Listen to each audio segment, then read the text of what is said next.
Good afternoon. आज आपण स्पर्धा परीक्षा मार्गदर्शन या अंतर्गत विषय बुद्धिमत्ता त्यातील पुढील घटक समसंबंध हा अभ्यासणार आहोत. समसंबंध म्हणजे काय तर कोणत्याही दोन घटकामध्ये त्यांचा जो काही संबंध असतो म्हणजे एकाच त्यांचा गुणधर्म एक असेल, त्यांचा अर्थ एक असेल किंवा त्यांच्यामध्ये काहीतरी संबंध असेल, अशा दोन गोष्टी त्याला काय म्हणायचं समसंबंध. काय म्हणायचं समसंबंध. त्याच्यामध्ये शब्द आहेत. समसंबंधामध्ये तीन घटक आहेत बघा. पहिला आहे शब्दसंग्रह, दुसरा आहे आकृत्या आणि तिसरा आहे संख्यावर आधारित प्रश्न. या तीन घटकांमधील समसंबंध आपल्याला अभ्यासायचा आहे. त्यातला पहिला घटक आपण आज अभ्यासणार आहोत तो म्हणजे काय शब्दसंग्रह. शब्दसंग्रहामध्ये कशा पद्धतीनं समसंबंध असतो हे आपल्याला आता बघायचे. बघा शब्दसंग्रह पान नंबर 136.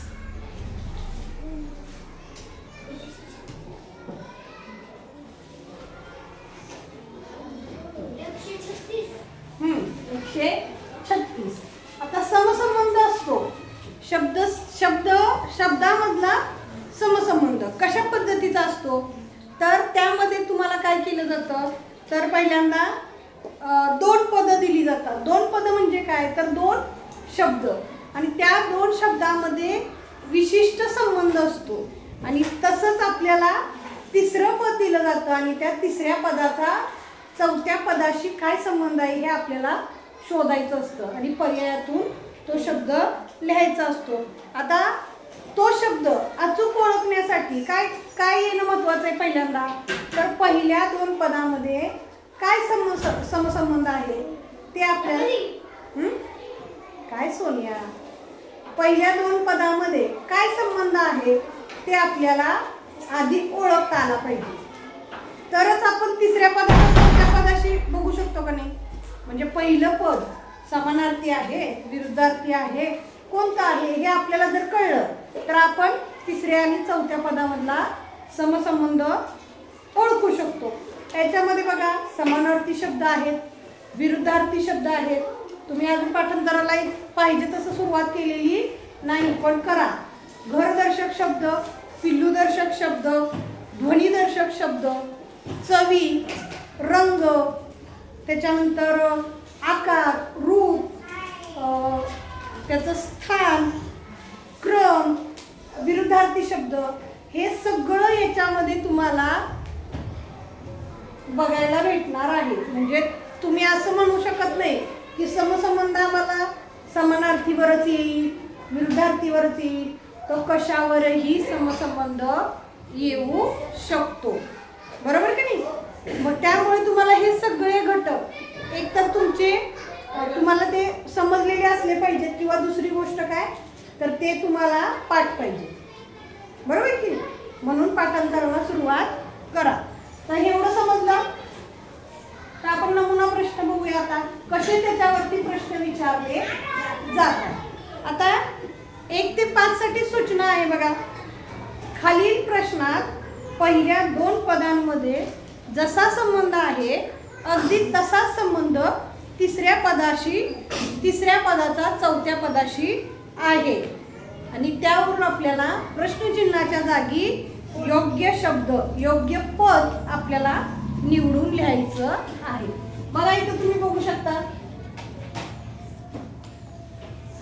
बघा इथं पहिला प्रश्न आहे कोंबडी कुऱ्हाडी. आता हे एक पहिलं पद आहे आणि दुसरं पद आहे.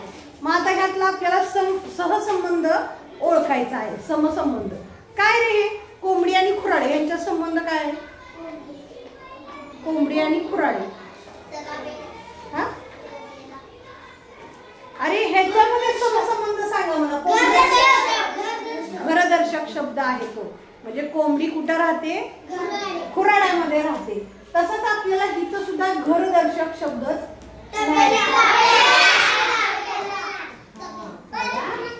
आता घोडा आहे. घोडा कशामध्ये राहतोय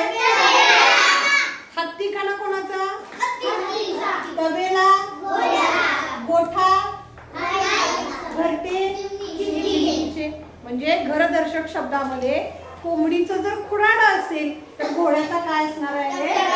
कडेला. पर्याय नंबर 2. बघितलं? हो सोपा आहे पण परीक्षेत तुम्हाला येत नाही. हा पुढे बघा. हा बघा, फळभाजी वांगी. आता पालेभाजी आपल्याला शोधायची आहे. मेथी आहे ती पालेभाजी आहे. टोमॅटो कसं आहे? फळभाजी आहे. भेंडी फळभाजी आहे. कांदा फळभाजी आहे. म्हणून आपल्याला काय करायचंय? पालेभाजी काय येईल? मेथी. पुढे बघूया आपण. बघा आता हे आले काय? घर सदन. आता घर आणि सदन यांच्यामध्ये काय सांगते रे? काय सांगते? हा समसंबंध काय आहे? समानार्थी शब्द आहे. घर सदन हा काय आहे? समानार्थी शब्द आहे. म्हणजे पुढच्या शब्दाचा सुद्धा समानार्थी शब्द आपल्याला लिहिला पाहिजे. घर सदन. फूल सुमन. आता इथं कमळ फुलच आहे बघा, आहे की नाही? पण हे फुलाचं नाव आहे. फुलाचे काय आहे? नाव आहे. आपल्याला काय शोधायचं आहे? समानार्थी शब्द शोधायचा आहे. जाई हे सुद्धा फुलाचं नाव आहे. राजबेरा हे सुद्धा काय आहे? फुलाचं नाव आहे. सुमन हा फुलाचा समानार्थी शब्द आहे. फुलाचा समानार्थी शब्द आहे. म्हणून आपल्याला पर्याय नंबर 3 रंगवायचा आहे. पुढे बघूया आपण.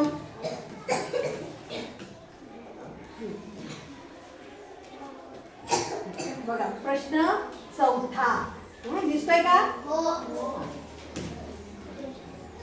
मित्र मित्र सखा. मेहनत. आता पहिल्या 2 शब्दामध्ये काय आहे? तर हे समानार्थी शब्द आहेत, बरोबर की नाही? मित्र सखा.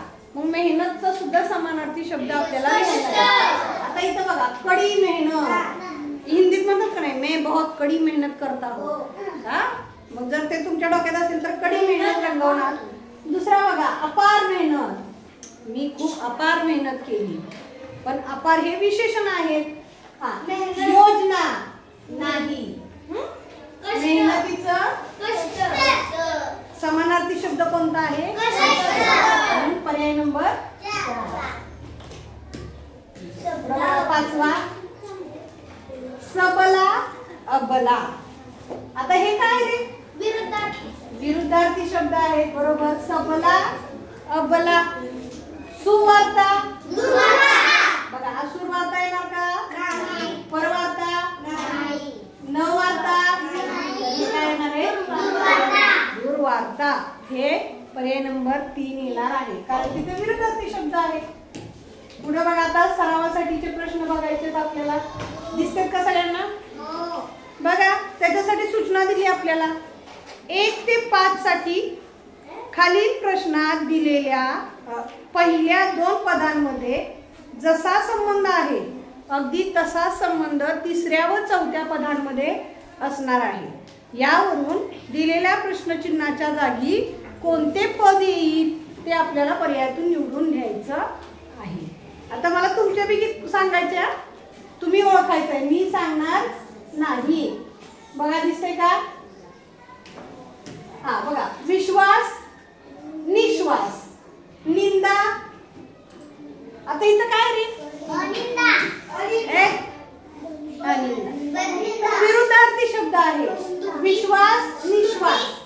हा तर निंदाचा विरुद्धार्थी शब्द काय आहे? स्तुती. निंदाचा विरुद्धार्थी शब्द काय आहे? सुस्ती नव्हे, स्तुती. काय? स्तुती. पुढचा बघा गोरा गोमटा. आता हा कसला शब्द आहे सांगा? गोरा गोमटा जोड शब्द आहेत का नाही? म्हणजे तुम्हाला काहीच सोडायचं नाही, सगळं पाठ करायचंय. गोरा गोमटा. मग पैशाचा जोड शब्द काय आहे? नाही. अडका. पैसा अडका. मिळवणे धंदा पाहुणा नाही. आता ह्याचं तर काय? पैसा धंदा होतच नाही, पाहुणा पैसा होत नाही. पैसा मिळवणे होते पण आपल्याला काय पाहिजे? जोड शब्द पाहिजे, गोरा गोमटा, तसंच पैसा अडका होणार आहे. ठीक आहे, पुढे बघा. हा, सोपच चुकणार आहे. हा बघा, प्राण्यांचा राजा सिंह. बघा, प्राण्यांचा राजा कोण आहे? मग पक्ष्यांचा राजा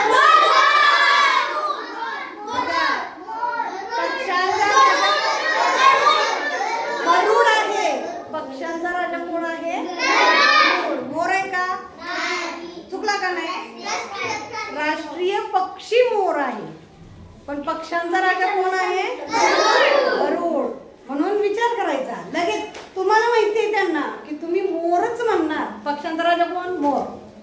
हा, म्हणून इथे पहिलाच पर्याय दिलाय की नाही, आणि तुम्ही मोर वाचणार, बाकीचे पर्याय वाचणार नाही, आणि बरोबर तुमचं उत्तर चुकणार. तर पक्ष्यांचा राजा कोण आहे? गरुड आहे.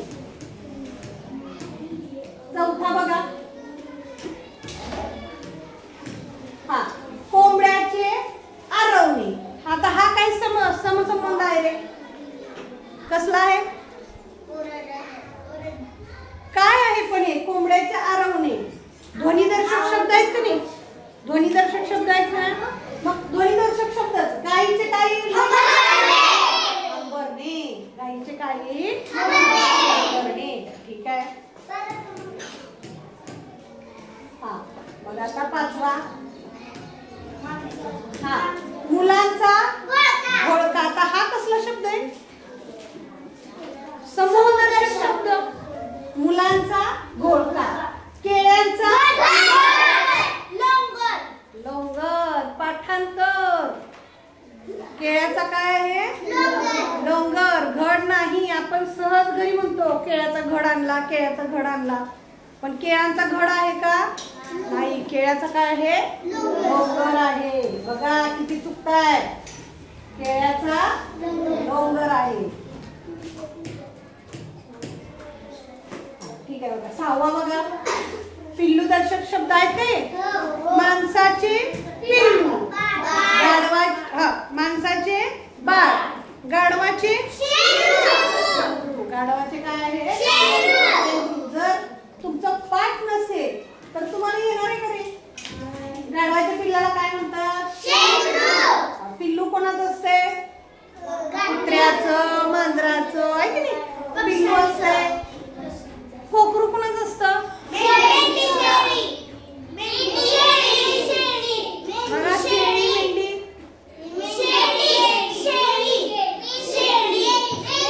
तुमचं तुम्ही बघायचंय पुस्तकात. शेळीचं आहे का?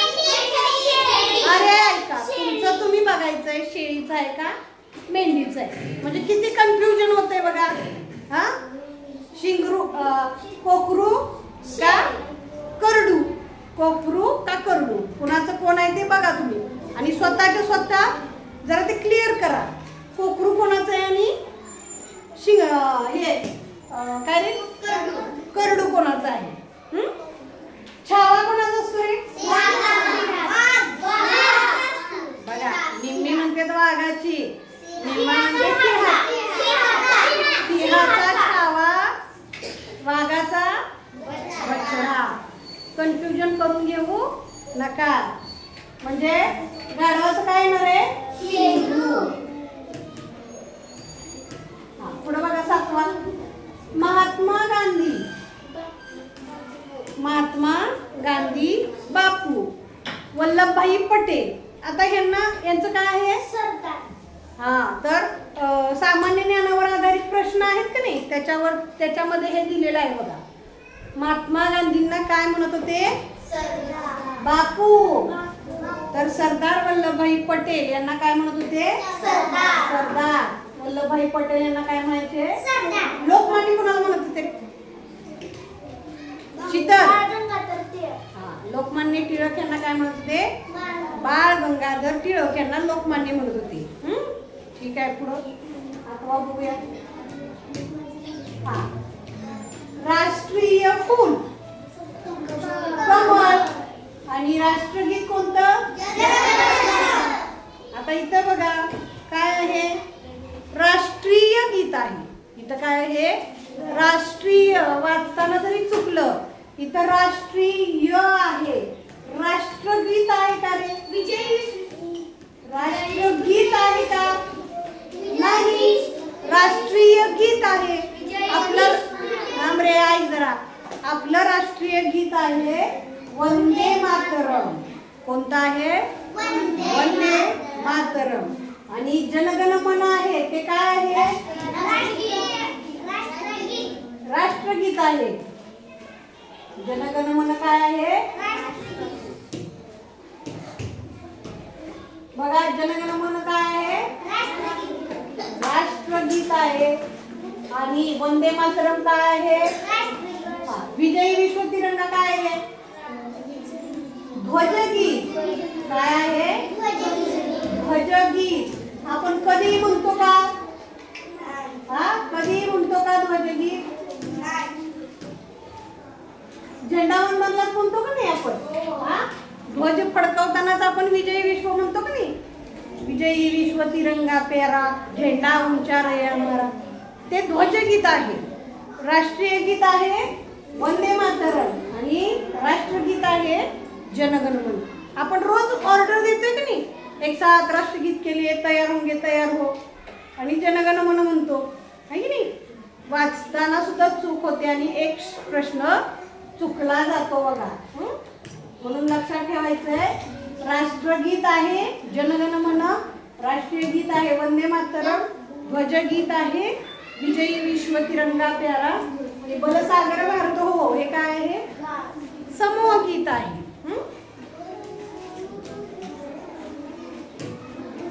पुढं बघा, 9वा प्रश्न आहे आपला. मिरची, तिखट, आवळा.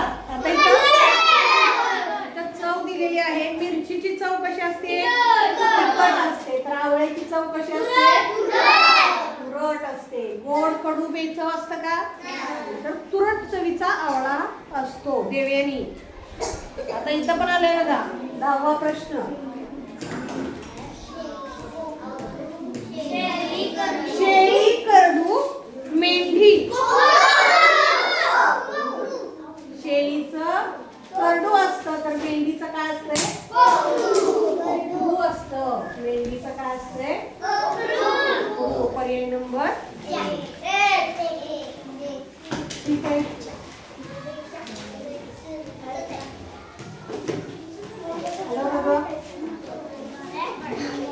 पुढं बघा 11वा प्रश्न. साने गुरुजी, श्यामची आई. हे सामान्य ज्ञानावर आधारित आहे की नाही? तुम्हाला मी पहिल्यांदा पाठ करायला सांगितलं होतं बघा. सामान्य ज्ञानावर आधारित घटक. त्याच्यामध्ये हे आहे कोणी कोणतं पुस्तक लिहिलंय. साने गुरुजींनी कोणतं लिहिलंय? श्यामची आई. तर समर्थ रामदास यांनी काय लिहिलंय? दासबोध लिहिलेला आहे. आणि जर तुम्ही जर हे पाठ नाही केलं तर तुम्हाला येईल का रे? येणार आहे का सांगा बघू. मग कधी पाठांतरला येणार आहे? आजच. म्हणजे बरेचसे बुद्धिमत्तेचे घटक आहेत का नाही, ते मराठीमध्ये इंग्रजीमध्ये झालेल्या घटकांवर आधारित आहे. आता इथं तुम्ही बघू शकता की कोणी कोणतं पुस्तक लिहिलंय हे दिलेलं आहे बघा. लेखक, कवी. आता ज्ञानेश्वरी कुणी लिहिली रे? ज्ञानेश्वरी संत ज्ञानेश्वर. त्याच्यानंतर गोदान. गोदान कुणी लिहिलंय? आता हे ह्याच्यात दिले नाही. बरं ठीक आहे, असले गोदान. गीता रहस्य कुणी लिहिलंय? लोकमान्य टिळकांनी लिहिलंय गीता रहस्य. बरोबर की नाही? ही सगळी माहिती तुम्हाला असायला पाहिजे. आणि ही काय बाहेरची नाही, पुस्तकातलीच आहे. त्याच्यामुळे पाठांतर करा. विश्रांती चुकीच्या मांजर पुरी जवळ बसल्यास तुम्ही. बघा समर्थ रामदासांनी काय लिहिलेलं आहे? दासबोध लिहिलेला आहे. ठीक आहे. आता इथं बघा सायकल. सायकलचा शोध कुणी लावलाय? तर मॅकमिलन. बघ रे कोणी? राईट बंधू. सायकलचा शोध राईट बंधू. सायकलचा शोध कुणी लावलेला आहे? मॅकमिलन यांनी. तर विमानाचा शोध कुणी लावलेला आहे? राईट बंधू. म्हणजे हे सामान्य ज्ञानावरती आधारित प्रश्न आपल्याला देण्यात आलेले आहेत. त्याच्यामुळे तुम्ही जेवढं तुमचं सामान्य ज्ञान वाढवाल तेवढं काय होणार आहे, तर तुमचं हा घटक समसंबंध हा घटक पूर्ण होणार आहे. बघा, विमानाचा शोध कोणी लावलेला आहे? Cycle Macmillan. समजलं? तर ह्याच्यामध्ये बराचसा विस्तार आहे बघा. म्हणजे काहीही येऊ शकतं, काहीही येऊ शकतं. त्याच्यामुळे तुम्ही जेवढं काही पाठांतराला दिले तेवढं तुम्ही पाठांतर करणं अपेक्षित आहे. समजलं? हा, ह्याच्यामध्ये एकच लक्षात ठेवायचं आहे की पाठांतराशिवाय पर्याय नाही. तुमचे आता समानार्थी, विरुद्धार्थी, घरदर्शक, पिल्लूदर्शक हे सगळे शब्द तुमचे पाठ पाहिजेत. शब्दसमूहाबद्दल एक शब्द कोणता येऊ शकतो हे लक्षात ठेवायचं. हा, काय अडचण आहे का? तर अशा पद्धतीने आपण आपला बुद्धिमत्तेतला घटक कोणता? समसंबंध हा घटक आपण अभ्यासलेला आहे. काही अडचण आहे का? नाही. समजलाय का? ठीक आहे. थँक्यू.